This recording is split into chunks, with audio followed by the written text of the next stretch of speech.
An Iranian migrant in the UK has gone to the police begging to be sent home after spending the last 10 years in Manchester. RT's Polly Boyko met the man and joins me live from Manchester now. Hi, Polly. So this isn't the average kind of migrant story we're used to at the moment. What pushed him to go to the police? No, not at all, Katie. Arash Aria has been in the UK for 10 years now, and he caused a real stir when he went to the police, really quite frustrated, asking to be deported back to his home country of Iran. Now, I have since met up with Arash. I found out the backstory behind this, and he had applied for British citizenship some 5 months ago, but he's never had a response from the Home Office. He thinks maybe his application has been lost somewhere, and he's asked so many questions about where his documents are, about what's going on with it, and he's had no response. And he told me that really what happened when he went to the police station was a culmination of a sense of frustration that he's made the decision he wants to leave, but he can't do anything about it. He basically told me that he felt very helpless, and he tried to build a life for himself here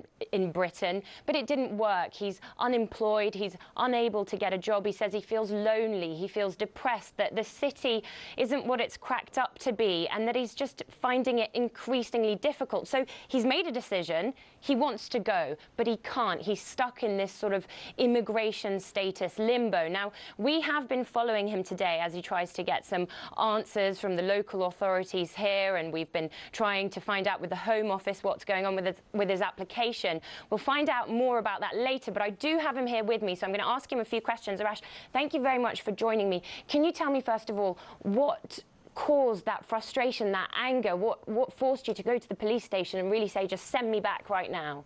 Yeah, basically, I was fed up a bit, you know, because I was trying to get help from people, and I didn't receive that at all. Because as you said, I sent all my documents to Home Office, and I was waiting for the response.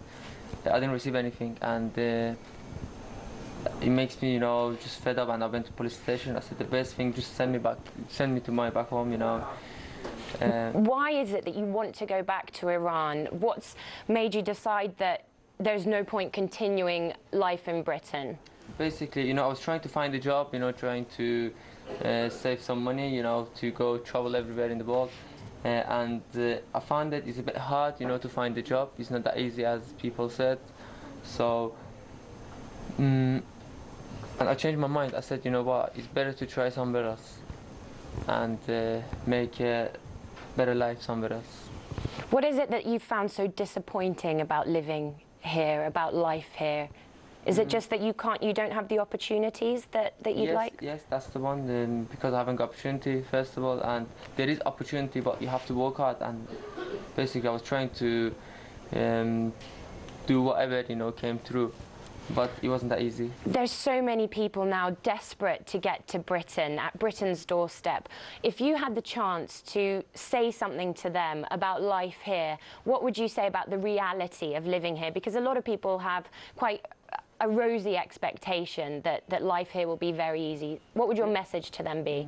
Basically, it's not that easy. It's not as easy as people talking and saying, and you know, the road is not gold. It's not like that, or there's not easy to.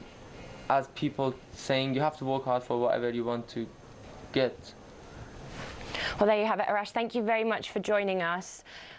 As I said, there are so many people trying to get to Europe, get to Britain. That's the focus now, so much media attention.